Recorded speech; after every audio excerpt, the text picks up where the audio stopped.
Welcome to Live Large Universe.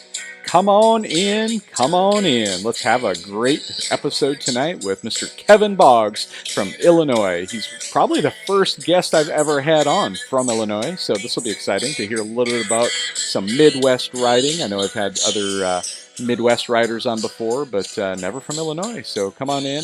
While you're getting logged in, what we want you to do is to go into the comments and let us know where you're watching from. So drop it in the comments and let us know if you're coming in from Maine or New Hampshire on the East Coast.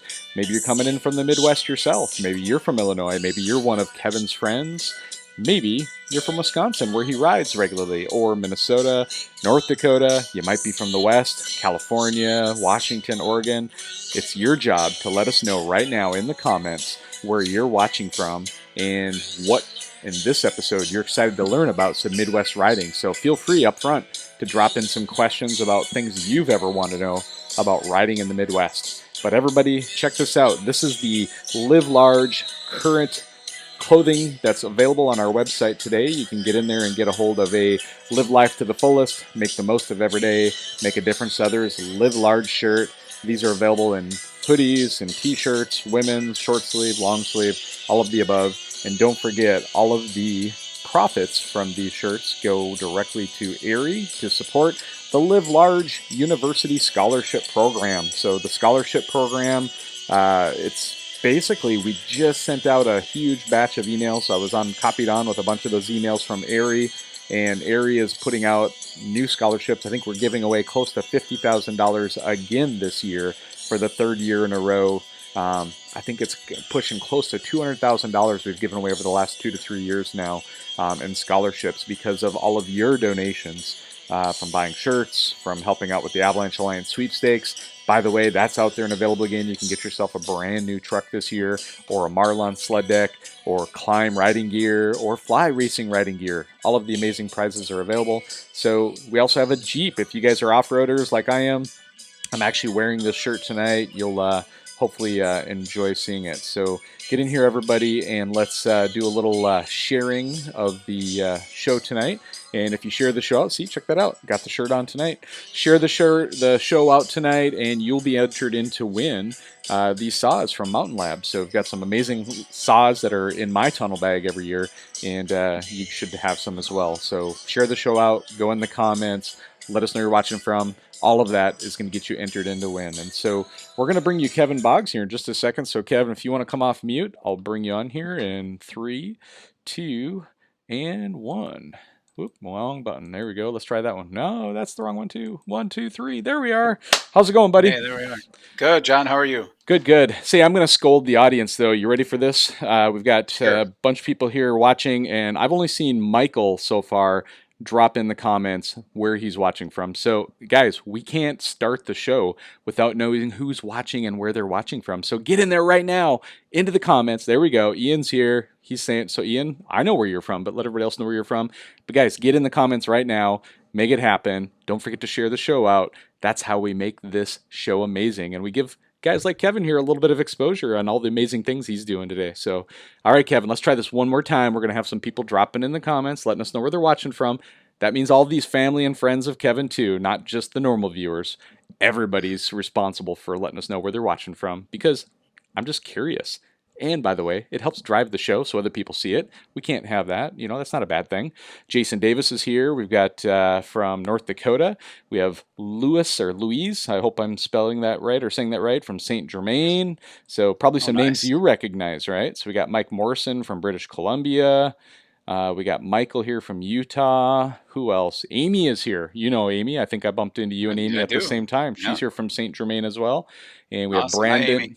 Brandon is here from Granite Falls. So thank you guys. Now we can get the show started. Appreciate it, All buddy. right. All right. Sounds good. Kevin, I got to tell the story of how in the heck you and I met, because it's one of those like serendipitous moments. There's a lot of divine Yes. intervention that goes on in my life. I can tell you that for a certain.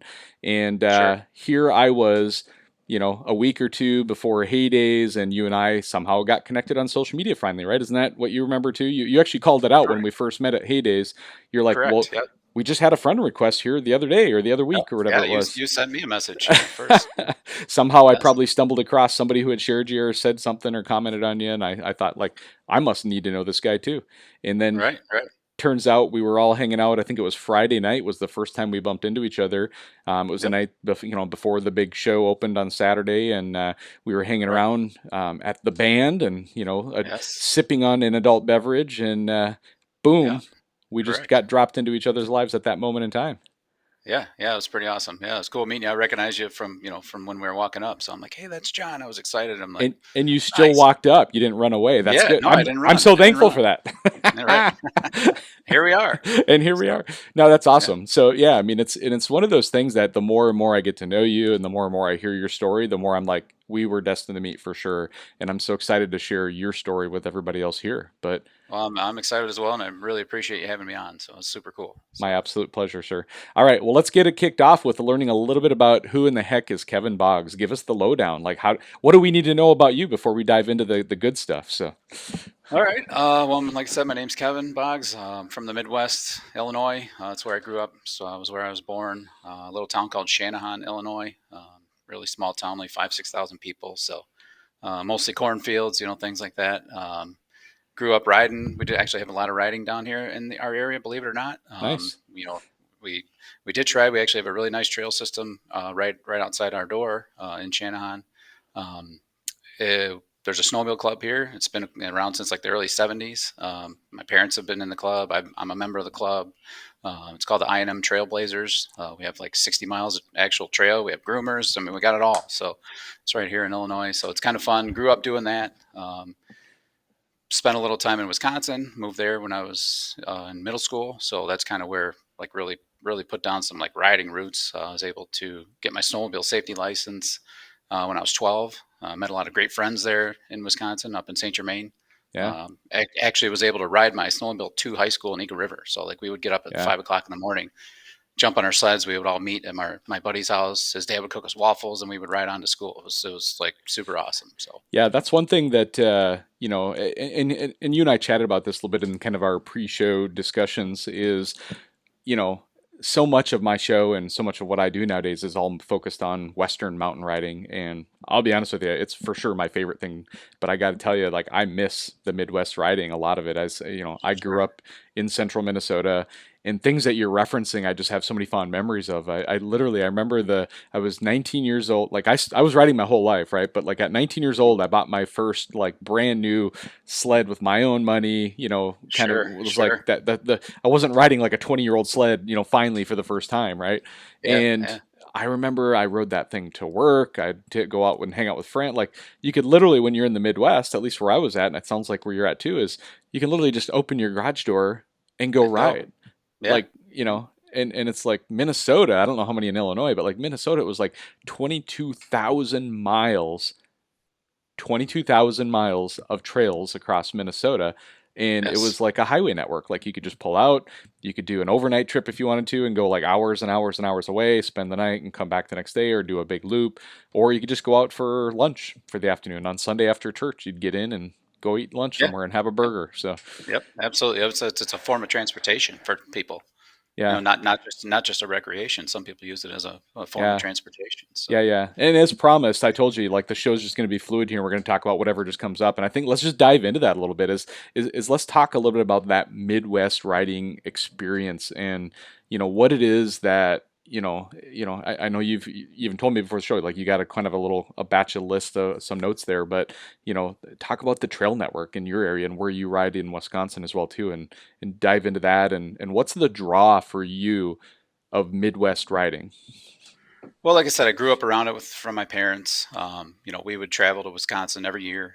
Christmas afternoon, we would literally leave, drop all their presents, jump in the truck, and go. And we would roll into town at midnight, whatever, go to bed and wake up in the morning. And for me as a kid, it was like, wow, there's just snow everywhere. Yeah, It was amazing. You're so excited to get there. You could, of course, you'd fall asleep in the truck, but you'd get there and have to go to bed. But then you'd get up in the morning, and bam, it's just a winter wonderland everywhere. And yeah. we would get on our sleds as a family, with my dad and my mom and my sisters. We'd get on our snowmobiles and we'd ride. We'd go out to breakfast. We would ride hundreds of miles, during the day, and Yeah. stop for lunch and mess around in the lake, and it's just, and some of the places you can go and the things you can see, you can't go there in the summer in a car, or on a ATV. It's just it's amazing. Yeah. It's just something to see, something to do. It's like you said, it's completely different than being out west in the mountains. Yeah, I mean, like There's out here, it's like, you usually are driving a truck and a trailer or a sled deck, or depending on what your mode of transportation is, and you're traveling at least an hour, sometimes 2 to 3 hours or more to be able to get even if you live out here, out in the West, typically you don't live in the riding areas for most people. Some people are lucky enough to do that. But for me, like I live an hour to an hour and a half away from the closest riding, sometimes 2 to 3 hours, depends on where I'm going. And yeah, the one blessing I have is I don't have to shovel my driveway where I live. I don't have right, to work right, in the snow. I can just go drive up and play in it. But sure. yeah, that ability, and I'm, through your story there, I'm hearing you talk about those early memories you had with your siblings, your mom and dad, and everybody riding. And you shared with me both at Heydays as well as in our pre-show talk here of like that's really been a continuous bond that has helped you keep close to your family. Like it's like I think I've got siblings personally all over the country. Most of them don't snowmobile. I've got one brother still lives in Minnesota that snowmobiles. We don't get to ride much anymore, but like Sure, he's sure. met me out in like West Yellowstone. We've ridden together, but you guys still get together regularly. Tell us a little bit about that, nowadays or in the last several years, what a riding experience is with your extended family and what that means. Yeah, yeah. I mean, we always, like I said, we always grew up together doing it. And as we got older, went high school, everybody kind of went their separate ways, children wise. My sisters got married, things like that. Moved out of the house, but lately in the last, I think this is like our fifth season now that we've all kind of gotten back together, and kind of reunited, redoing that stuff that we used to do with our parents, but now we're doing it with our children. Yeah, isn't that awesome? And so it's kind of cool. So we rent a cabin every year for the entire winter in St. Germain, Wisconsin. That's amazing. Um, so we come and go as we please, but for the most part, we all meet up on the weekends and get together and hang out at the house together. We ride together, eat breakfast together. Our kids are there, friends are there. It's just an awesome thing. It's something I've always cherished. It's always been a super great memory. Snowmobiling to me is a family thing. It's Yeah, something we do as a family. I know a lot of people that do it. I mean, the majority of the folks that are riding in the Midwest are yeah, are doing it as a family event. I mean, even out west, you see that. But I think like the roots get back to like the Midwest is like it's kind of yeah, where it all started. So it's very been super much. fun. We're doing it again this year. I was just talking to my sister today, back and forth on text message. And Yeah. she's like, "Oh my god, I'm so excited! You got just getting that hype It's like going." My woot brother-in-law woot messaged me woot today. woot. Yeah, my brother-in-law messaged me today. He got a new wrap for his skidoo, so he's excited. So he's like, Wait, "Hey, check this wait, thing wait. out." What? Did I just hear you I say that not all of your well, family rides Polaris? Like, do you allow no, that? Is that uh, possible? unfortunately, there's a couple that, Unfortunately. yeah, yeah. So my sister and my brother-in-law, they ride skidoos, so yes, but we still love them and we all come into our family. So Little shout out. I'm a skidoo guy myself, and so right, little shout out to your extended family who rides skidoos. So yeah. thank you for that and the support. So I'm working on them. I'm working on them. I promise. So yeah, don't work too hard. We need to have a little diversity in our world. So that's fine. No, it's like I said, we're all family and we love each other and get along, but there's yeah. definitely a little bit of back and forth there between the That's brands. what So that's what makes it fun. So I yeah, literally I've owned every single brand over the years that I've owned it, and to this day I still don't consider myself a brand loyalist, right? Like I honestly, I like only a couple of years ago I picked up an Arctic Alpha 1 because I'm like I was intrigued. I'm like that monorail right, yeah, suspension seems interesting. So I tried it for a sure, couple of years and decided to stick with my skidoos. And like I'm yeah, always on that fence of like, man, is Polaris like it's so close because I'm like, do I want to ride a Polaris this year? I think about it, and then you should, I think you about should, transitioning all my gear and all that, the link bags and all the accessories we have over to another brand, and I think like, oh, like, but what I use it works so good. But Polaris is yeah, an amazing product too, and literally been oh, on the fence. absolutely, But my very first sled, I told you when I was 19 years old, it was a Polaris 1995 Indy 500 trail oh sled, wow, short track yep, trail sled. It was the yep, first year of the new Evolve chassis. You yes, remember that? It looked like yes, yep, oh, a little absolutely, bullet. yep, Yep. And I Great think, little trail sled though. yeah, in the first year, I think I put almost 5,000 miles on that sled in one season. It was Awesome. just insane. Like, Yep. Yep. Run like a top too. Yeah. yep, Great machines. great But yeah. machines. Yeah. We'll have to get you on a Polaris one of these days. I I'm know, gonna I work know. on it. One I'm of gonna those work on it. days, maybe one of those days. So, Get you on uh, a Matrix RMK. yeah. You'll love it.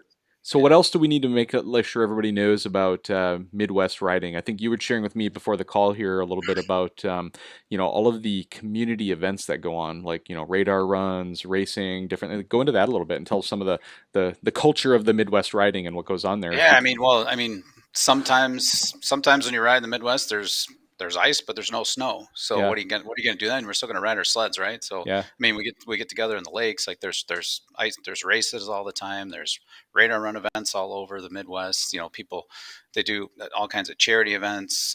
It's just there's we don't just park the machines when there's nothing to do with the snow. You know what I mean? We're always out doing something with them. We race on the grass. Guys, grass drags just like at heydays. You know what I mean? That's where that stuff started. You got a snowmobile in yeah, the garage, and it's 90 degrees out. Well, heck, let's get it out and let's run it down the field and see what happens. So absolutely. all that, I'm going to pause you you just know, for a second, Kevin, because I've got sure. somebody in the comments that says they lost sound and it might be on their end. And so, just if I can get a quick, anybody who's watching right now, just go in in the chat. Let us know if it's a thumbs up, if the sound is good, or if you just say sound is good. We'll keep rolling. I'm going to keep moving no matter what here. But if for some reason we're having audio quality issues, let me know. On my end, I think it's sounding good. I don't have any issues. I'm seeing some thumbs up right now. I think we're in good shape. So, all right, let's keep rolling. All right, Okay. so Midwest radar runs, and yeah, I remember that too because it was like at least once a month, if not a couple times a month, like locally, even in Minnesota. Like you'd go and there'd be like one of the most fun events I remember like ever was an event that they called uh, the Gull Lake Frozen Four. If you've ever heard of Gull Lake, Minnesota, it's a big lake just outside of Brainerd. It's the heart of the lakes area, and Okay.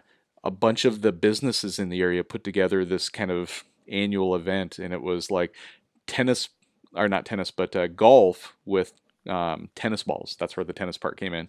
But they used Okay. like tennis balls, but they did golf and they would drill holes in the ice, not deep, only deep enough to let the ball fall in, not to go through into the Sure. water, of course. Sure. Sure. But you get up with Yeah. ice balls, right? Right. Um, but like, yeah, it was just a big social event, and everybody would go from business to business, and they'd eat lunch, and they'd play this, and then there was prizes and all kinds of stuff, and it's crazy what the Midwest comes up with for these community events, and they literally will make every town and every community has something called like a snow fest or an ice fest or something like that. It's Yep. once a year, Yep. it seems like. So Absolutely. A lot of those up by us are all put on by the snowmobile clubs. Things like that. Those are huge part of the Midwest. You're going to find snowmobile clubs in the Midwest and the yeah, memberships in the hundreds of hundreds. oh Like yeah, like really big, well organized. yeah, You know, just amazing clubs that keep them trail systems in tip top shape as best as they can all yeah, winter. They do a lot for the community. They're always doing fundraisers and yeah. raffles and Well, all and those kinds they of stuff. maintain and clean the trails, and they, Yep, a lot of absolutely. around the West they do the same. But at least here in Washington, there's a big difference. I remember between Minnesota trails, how they were maintained and who were they maintained by versus here in Washington. So in Washington, when I moved here, I was surprised to find out that all of the trail grooming and maintenance is done by contractors. So the state, funds it all, just like it does a lot of places. But instead of it being organized and done by clubs and the clubs owning the grooming equipment and then earning the contracts, typically it's just contractors. It could be somebody who has a construction or gravel company in the summertime, and then in the off season they do grooming. But they may Okay. not. They may or may not even be a snowmobiler. Some are, some aren't. My experience is it's maybe 50-50 even that we have somebody who's a non-snowmobiler out grooming our snowmobile trails. And I remember in the Midwest being part of the clubs back there that a big part of the season every year you go out and you do the trail cleanup and brush the trails and then get Yep. them ready, Yep. make sure there's bridges ready, and then like once the season started, there was people that were grooming. Some of them were 100% volunteers. Some of the clubs they paid the groomer specifically for the hours that they were in the groomer to make sure that we had plenty Sure. of people there. Yep. But the contracts would come through the clubs, and the clubs would actually own these groomers. And these groomers I remember were hundreds of thousands of dollars in expenses to be able to run and Yes. operate them. So, Yeah. the organization of snowmobiling and all the volunteers that make it all work is just incredible. I don't know that there's any other sport out there that has that level of volunteerism that just keeps it all going. Yeah. Oh, it's 100%. You're 100% accurate on that. The Yeah, volunteers it's what makes it all work. Without yeah, them, not we wouldn't be able to do what we do. It's yeah, just it's amazing the amount of time and effort and just sheer like love of it that they do it for. yeah, Some of them, and like you said, some of them don't. Some of the older folks that groom, they don't even ride anymore, but they just love being out there. They love seeing the yeah, people, the friendly wave they get from the kids as they yeah, go by and they see the groomer with the big lights and everything. It's super awesome. It's such a great community and just all yeah, around nice thing to be around and be a part of. yeah. I'm a member of one of the clubs in Wisconsin where I ride, the Sainer Barnstormers. They're from Sainer, Wisconsin. The uh, claim to fame is for Sainer is the birthplace of the snowmobile. So it's where the first snowmobile patent was issued to. Was a man that lived in Sainer, Wisconsin, Very cool. back in the back in the 30s. So yeah, there's still some of the original machines on display in town there. So Awesome. very You very know, neat. another significant contrast between Western riding and Midwest riding is this, and I'm gonna tee it up and I'm gonna turn it over to you is, and I can help you if you need help, but I'm pretty sure you got this, is private land versus public land. So Sure. in the mountains in the west, we're typically riding either on state or federal land, and when you get your permit, you go out and you ride, and you're dealing with just public lands for the most part. There's some Yep. exceptions, but mostly you're dealing with public lands. In the Midwest, tell us about that and what happens out there and how the clubs and the volunteers coordinate and work with private landowners. Private landowners, yeah. I mean that. Well, I should say hats off to them as well because without Yeah, that, we really wouldn't have a trail system. Some of the stuff in Michigan is some of that's some state-owned land, things like that. But for the most part, Wisconsin, yeah, you're on somebody's private property, so you got to get landowner permits and agreements to easements. Yep. easements to be in there and actually be able to use that during the snowmobile period. Which typically runs a predetermined time during the winter. They say you can use the trail from this time to this time, and Yeah. the clubs have to have an agreement to that, and we have a lot of trouble with abuse of that down there, and they're Yeah. constantly working to keep people where they're supposed to be riding and keep them on the designated trail, and not on somebody's private property. So Yeah.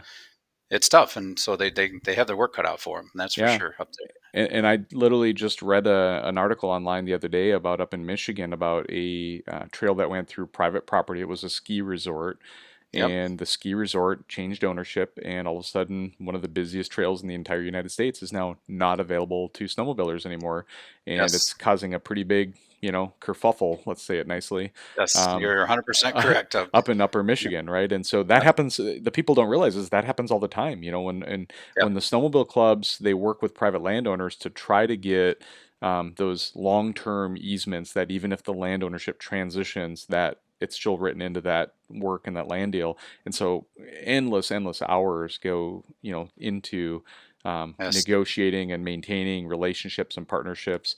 And honestly, all of us as snowmobilers, right? So tell me, Kevin, what is my responsibility as a snowmobiler riding across private land and making sure that we continue to keep the trails open for the pub, for the rest of us, right? Like what's my responsibility as a snowmobiler in the Midwest when I'm riding? 100% your responsibility is to stay on that trail. I mean that is not it's not a right to ride wherever you want. It's a privilege. Um, it's a privilege to be able to use those trails and be on those people's property. They allow us to do that, so we have to be respectful and stay on that trail, ride between the orange diamonds, and not abuse that. And it Yeah, happens a lot. It happens a lot, and it's a struggle every year for the clubs. I can't give them enough credit for maintaining the relationships that they do when they have the problems that they do. yeah. People disobey it all the time, and it's very Well, disheartening to see. and as Western riding becomes more and more popular, there's people who are in the Midwest that see the pictures and the videos and the posts on social Yep, media and all these different yep, films that go out, and they're trying to replicate that experience of backcountry riding in the sure, Midwest. And it sure. happens in Upper Michigan, it happens in Minnesota, Yep. Wisconsin, all these places. And that's the friendly reminder to all of us, and frankly, not so friendly reminder. Like, let me be a jerk for a minute and say, like, don't be a jerk and don't do that, right? Like, don't Yes. No, ride you're off right. trail. You're absolutely right. No, you're Um, 100% right. yeah, I know the president of the club that's in question out there right now with that Trail 2 closure, and he's a friend of mine, and he's constantly working on keeping, those relationships with these, landowners, businesses, things like that. And he struggles with it a lot. And I give him a lot of credit for doing what he's doing. Yeah. He, one of his, like main missions is riding where it's legal to ride. And he's like, if anybody wants to come to the Upper Peninsula of Michigan and ride off trail, he's like, I will take you on 100,000 acres of state forest land and we'll ride. And Yeah.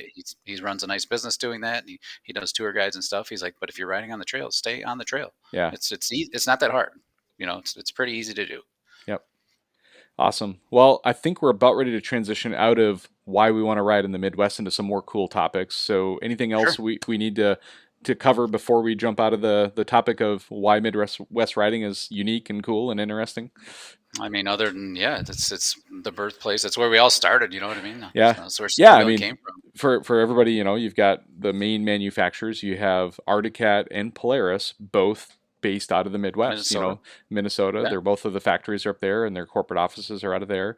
Sure. Skidoo, of course, is Canada, but then you have Right. Yamaha, who is overseas, and but a Right. lot of their products are built. Actually, Yamaha products are built right here in the Arctic factory in Yes. Minnesota. Correct. So Right. that's the Right. partnership that they have. It's interesting.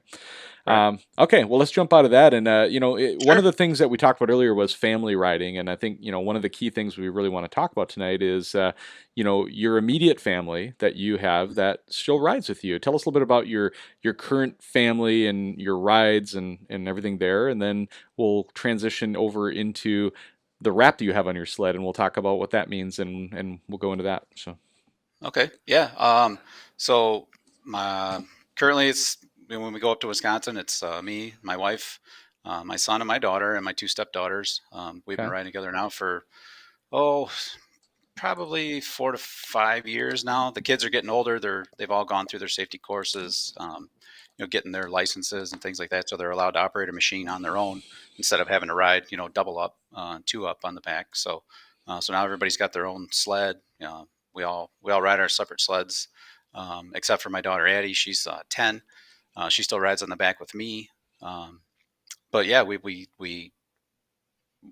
go up to a couple times a winter. They're able to get up, between school and things like that, so they can't always be up as much as I can be on the weekends. But Yeah. with school, but they all seem to enjoy it. They like it. It's good for them. It's a good bonding experience for them. They're always talking and at the break, not at the break table, at the lunch table, getting a hot chocolate, while we're waiting for some cheese curds. You know what I mean? You got to have those if you're in Wisconsin riding. So you got to get some deep fried cheese curds when you're up there. So That's awesome. but it's fun. We have a good time. They get to see their aunts and uncles when we go, their Yeah. cousins and things, other friends and stuff like that. So it's a good experience. It's always something I've enjoyed, and I enjoy being able to share that experience with them and Yeah. try to, give those, that piece of me that I've loved so much, throughout my Yeah. life. So Yeah. So tell me a little bit more about your daughter Addie. How old is your daughter Addie? she's 10. Okay. She So rides with me. yeah, She's let's pause for a second there because I want to kind of build this up. As like at 10 years old, most of us with most of our kids are like, yeah, we have them on mini Z's and kitty cats and then eventually into things. But there's a very sure. specific and special reason why Addie is still riding with you versus out on her own sled at this point. And let's talk about that a little bit because as I got to know you, Kevin, this got to be one of the most important parts of this whole episode in the story. The sled wrap and everything too. But yeah, tell us a little bit about Addie, why she's on the sled with you instead of on her own, and what that's meant for you in the snowmobile world. And let's just transition into that. Sure. So yeah, probably it was like 2018, right around there, 2017. We had her Addie done some testing, some genetic testing, and we found out she had a really rare disease called Batten disease. Okay. She had some issues before that, with her vision and things like that. That we were getting checked out and going to different doctors and things like that, just to try to see what was going on. Glasses weren't working, Yeah. just things weren't working like there should be, and we knew something was wrong, but we just didn't know what it was. And we found a really good doctor, a really good eye doctor, that referred us to Lurie Children's Hospital in Chicago. We went up there and did some testing, and that's when we found out about her diagnosis. Um, Unfortunately, her diagnosis of her Batten disease has taken her eyesight.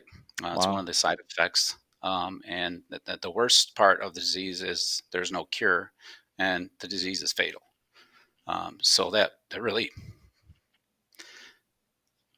excuse me. It's okay, man. Take all the time you need in the world because, like I said, I mean, just while you gather yourself, let me just say a few words. Is you know, and I'm gonna get emotional too, but guys, like for all of you who watch this show, like the reason you keep coming back is there's reasons we do what we do, and I'm just gonna remind everybody live large and why I'm so passionate about what live large means, what it's about, is the idea of living life to the fullest, making the most of every day, including the bad days. I tell everybody that. It's like, great days are great, but what do we do when days we find out our daughter has got a incredible disease that is taking her Yeah, eyesight and is going to shorten yeah, her life expectancy?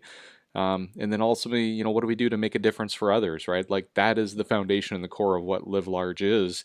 And I believe divine intervention brought Kevin and I together at Heydays, and yeah, yeah, we for some reason were meant to become friends on Facebook a week or two before Heydays, and then bump into each other coincidentally. None of this is planned, people.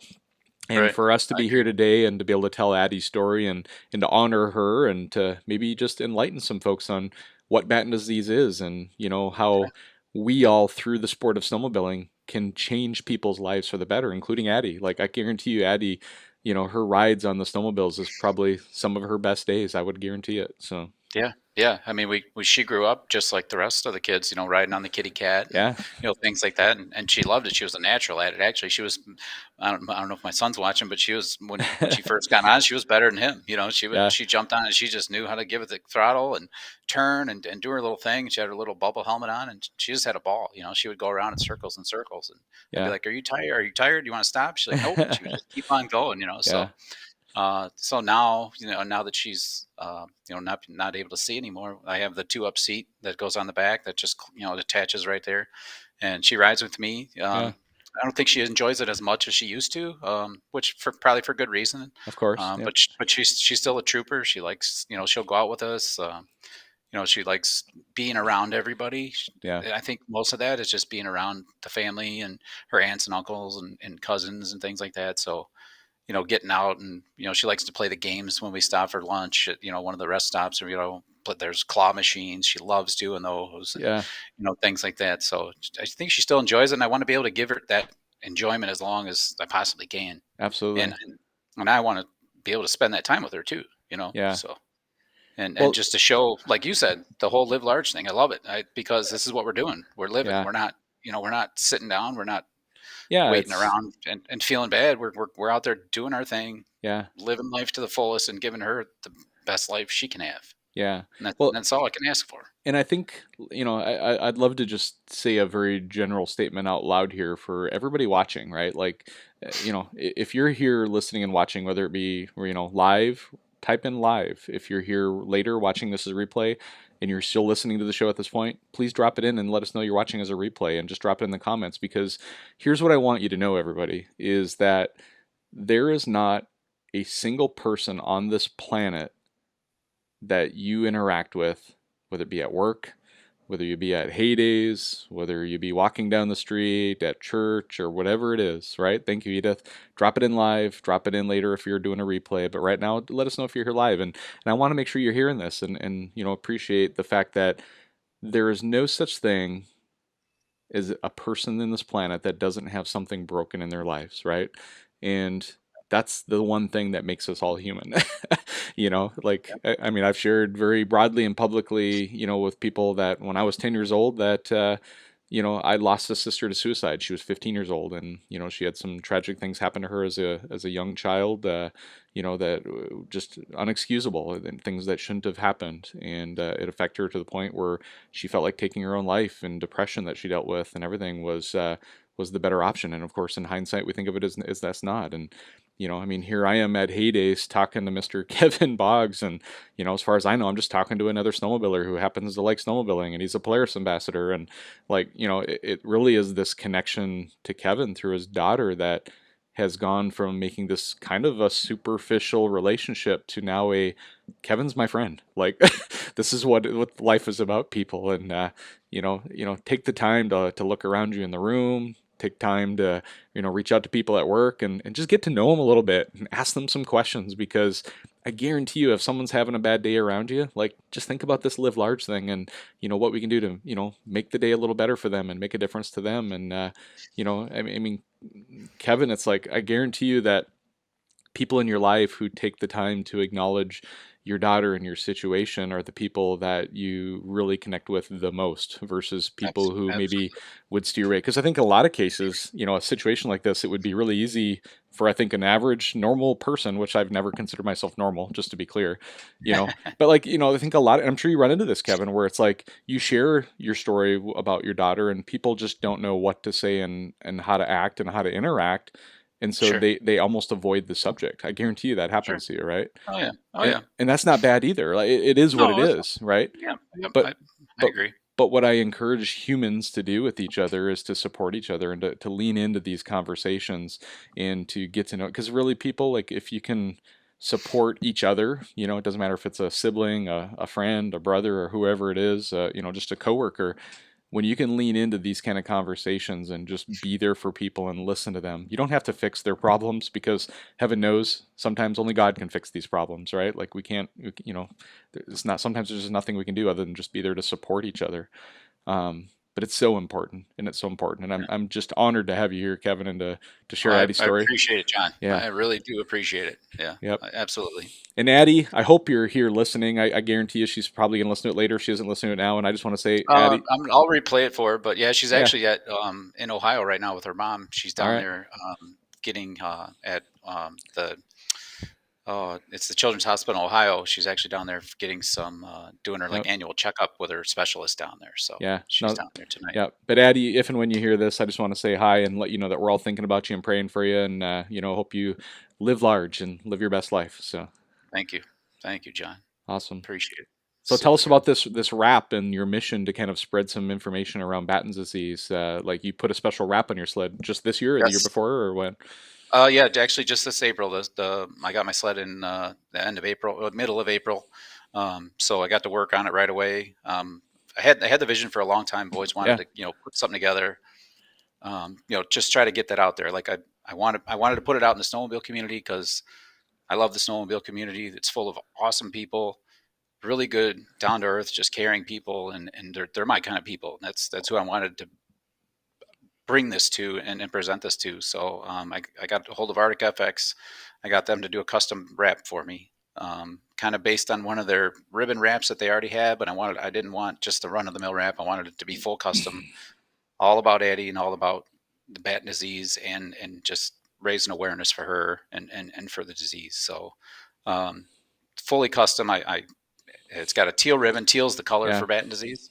All your different things have their color ribbons. Well, teal's the Yeah. one, and so the sled's black, teal, and white, and it looks amazing. I mean, Yeah, it's it awesome. does. The pictures, the pre-post that I put out there for the show that everybody hopefully saw, was pictures of that. And once the show's done, we'll actually go into the comments and drop the pictures into the comments, and Sure. so people can Yeah. see the wrap and everything too. And obviously they can send you a friend request. I would imagine too, as a fellow sledder, Absolutely. you'd love Yeah. to connect with people, and Oh, for sure. you Send know, send the requests. Absolutely. yep, very Yeah. good. So, I did one. oh, go ahead. No, please. Yeah, yeah. Can I talk about one thing? Yeah, I did a custom touch. We talked about Addie being blind now, not being able to see. So when I did uh, have the custom wrap design from Arctic Effects, I was back and forth with the designers on email all the time, trying to put the different pieces of the puzzle together. And I said I want to put a braille message somewhere on the wrap for that's Addie. awesome. That's awesome. So the guy's like, yeah, no problem, we could do that. We he went online, did his research, which was super cool. Yeah. Brought that in, put the message that I had on the wrap, and then I got to thinking I want to make this actually tactile, so she can actually read it because Wow. she can read Braille. She's learned to read Yeah, yeah, Braille now since in school. She's got some super awesome teachers and stuff that have taught her. She can sit down and read books and read stories to me at bedtime instead of me reading stories to her, which is super cool. So I had this idea, and I had to somehow make a snowmobile wrap have braille in it that was actually tactile that you could feel. So there's a good chance that your snowmobile wrap with braille on it is probably a one of a kind, and another one doesn't exist in the world. I can almost guarantee it. I would almost guarantee it. Yeah, probably. Yeah.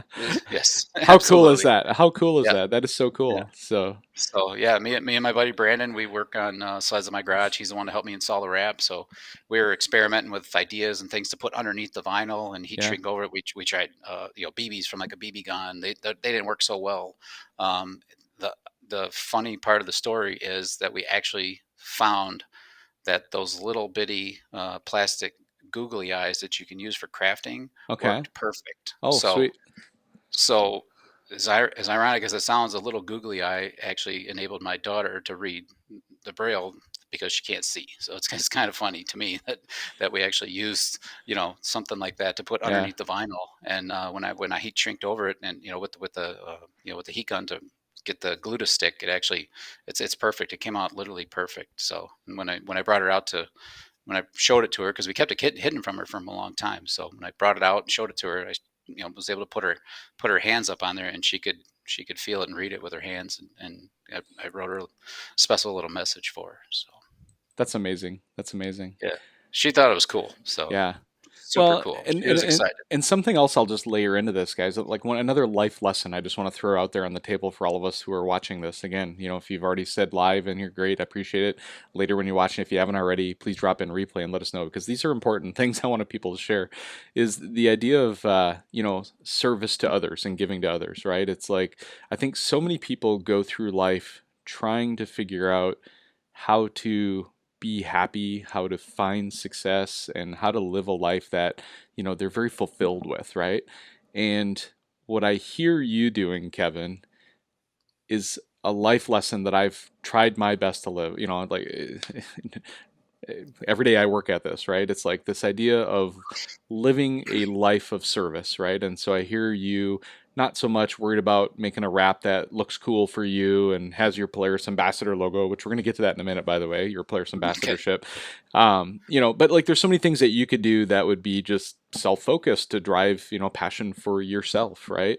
And when I hear you talk about building an entire custom wrap, in braille and to honor your daughter, like dude, like that's the kind of stuff that miracles are made of, right? And I'm Yeah. so grateful to have you on here and tell the story because and it's just the life lesson for all of us is the more we can think about others and serve others around us, and it doesn't matter who it is, the more you can find. Like this is my thought process is if you can find happiness in serving others, you will be unlimitedly happy because there is an Correct. infinite number of people around you that you can serve and that you can do these gestures for and these kind of things. And if that brings you happiness, as I found it does for me, guys, guess what? I'm always like this happy-go-lucky guy in social media, and the people who meet me in person at heydays, guess what? Right. It's the same guy. Like I don't Sure. change. Like this is just Right. me and who I am. But it's this idea of service, and the reason I work so dang hard at doing this show every stinking month and week and every other week. I don't do it every week anymore, but it's this idea of like being able to tell other people's stories. Like that's what this is about, and why we do this live large lifestyle that we have. And so live a life of service, do for others, make a difference in other people's lives, and find happiness in that, and you will be infinitely happy forever. So Yes. Yep. I wholeheartedly agree. It's absolutely great. And that's your message. You know what yeah, I mean? absolutely. Yep. I'm Awesome, I'm I'm a, awesome. I'm a believer, John. Preach. All right. So let's talk a little bit about how you stumbled into becoming a Polaris Ambassador, which is a pretty big honor. Like I've got a few friends It is. myself I know who are Polaris Ambassadors, and I know what it takes to be able to get into that role. So tell me a little bit about like what gave you the thought process of approaching that, and why it was meaningful to you, and ultimately why you feel like maybe you were able to land the role as a Polaris Ambassador. Well, it kind of goes right back to the whole your motto and living large, and it all kind of lined up right about the time that we started finding out about Addie and really getting into like holy cow, like life is short. Like this is like we only get one chance at this. You know what I mean? And at right about that time, this was like 2019. We had known about Addie's condition for a while, but it kind of took me a little while to like fully like wrap my head around it. And like there were some times I was really sad and like depressed, and there's other times where I was like, all right, well, we're going to get through this. We'll figure this out. And then, at one point in time, I was like, I'm just, I, I need to give her the opportunity to live her life, and I need to do mine too, because I've been Yeah. maybe not doing that so much lately. Yeah. So in the spring of 19, I snow checked a new Polaris snowmobile. Anxiously waiting for that to show up, in the fall. Um, and then I got an email that said, "Hey, we're looking for people to represent the company. Ambassador program. Come join the team. Fill out the application." I'm like, you know what? I'm doing it. I'm filling it out. I'm gonna lay it all out on the table. Just pour my heart into it, and here I am today, 4 years later, still doing it. So Amazing. um, I told my story. I told the same story I told you. Snowmobiling's always been a family sport for me. It's always been not just about my family, but like the snowmobile clubs as families. Meeting other riders out there, and learning about their families, and riding with my friends, and just it's there's so many people that I interact with and involved with, and it's just so much fun. And then being able to share that passion with them is, obviously Polaris took a liking to that, and picked me for the program. So Yeah. and I'm still with them, 4 years later. So it's been an amazing opportunity. I've met so many cool people, got to do so many amazing things. Like I can't even tell you. It's been a blast for me, honestly. Yeah. I, I, I would do it. I would do it for free, honestly, Yeah. because it's so much fun. Yeah. So That's awesome. it's super cool. Very cool. Very But cool. Well, I tell you, Kevin, it's, like I put out these teaser posts usually the week before we do the live show. And, it's always once in a while I get surprised by the teaser posts and how much engagement there is and how many comments there are in it. And, and this was one of those weeks where, like, I think it was Thursday, I put out the post on, letting people know that you were going to be on. And man, you've got yourself quite the fan club. I've got to say, so many amazing comments of people who've met you, that know you, people who've heard your story, maybe don't know you. Um, sure, you know, sure. it- yeah, it's so cool to be able to be on here and share the story with you or with everybody, your story with everybody, and to be able to do this today with you, man. This is awesome. Yeah, it's super awesome. I love everything about it. I mean, and it's only gotten better in the last few years, and Yeah, like you said, it's because I've changed my mindset. I've yeah. changed, why I'm doing these things. Like, it's just for the sheer, Give, right? to, Like it's yeah, it's the idea of giving back to the community, yep, giving to your daughter. yep, yep, People pick up on absolutely. that and they sense it, and that's what motivates people. So Yeah, absolutely. And as I've gotten older, it's like, when you're younger, and you're 20 years old, you're not thinking about like the longevity of snowmobiling and things like that. Like it's, when you're my age, it's time to do something, and give back to the trail systems, the clubs, the people, get new people involved in the sport. yeah, That's a really big important thing to do. yeah, Just to make sure that this is sustainable, because it's such an awesome thing that we all do. That we all have this common interest, yeah, and to keep it, to continue yeah. it. So Yep. Well, I think you have earned the right. And I don't know that I've ever done this on the episode before, but let's try something new, and maybe this will be a new thing. Is okay. you have earned the right, sir, to ask of the audience who watches this again, live or replay. Let us know in the comments whether you're watching live or replay if you haven't already. What do you want the audience to do after they've watched this episode? And whether it be around the sport of snowmobiling, whether it be a gesture to mankind and humankind around them. Give me like two things that you would ask of the audience who watches this episode today to do. Let's see. Number one thing involved. Let's do this one on snowmobiling. Join a club. There's Amen. thousands and thousands and thousands of them across the country. Find one. They don't. They all want your membership. Join one. It's Yep. important. Yep. Pick one. There's fun. They do fun events. There is always something going on. They need your support. They need your volunteering. So join one. And two, um, have some compassion for people. There's, like you said, everybody's got a story. Everybody's got something going on, and Amen. and you can't just be selfish and self-centered. You just help each other out, support each other. Give somebody a hand at the trailhead when they're trying to get their sled strapped down and they're having a tough time. Walk over there and lend them a hand. Something as Perfect. simple as that. Perfect. Perfect. Well, Kevin, I would imagine you probably haven't done all of this alone, and that you've probably got a few people in your life that you'd like to thank. And I'm sure some of them are going to be family members and friends, and some of them are going to be maybe sponsors and different folks that are in your life that way too.